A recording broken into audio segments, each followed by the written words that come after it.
Le chocolat, pour qu'il brille, il faut le monter à 48 degrés, le redescendre à 28 degrés et le remonter à 31 degrés. Je vais vous emmener faire un tour dans la manufacture pour découvrir comment on fabrique du chocolat, de la fève de cacao à la tablette. Là, c'est la caverne d'Ali Baba. C'est là où on reçoit toutes les productions de fèves de cacao. Voilà à quoi ressemble une fève de cacao. On les reçoit dans ces sacs de 60 kg. Donc on a plusieurs origines. L'Indonésie, là c'est du Ghana, du Nicaragua, du Brésil. Première étape, ça va être de torréfier cette fève.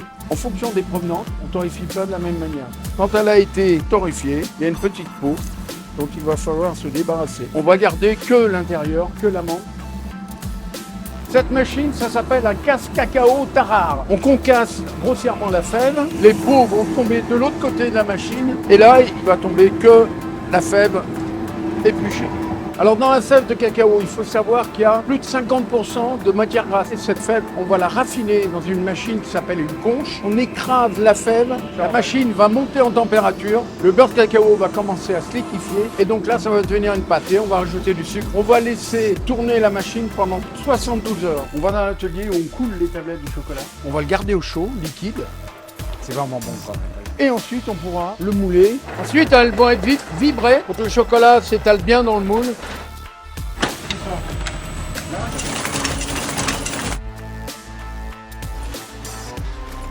Madagascar. Est-ce que vous en avez un préféré, vous? Madagascar. Colombie, Ghana, Papouasie-Nouvelle-Guinée. Bon, je les aime tous en fait.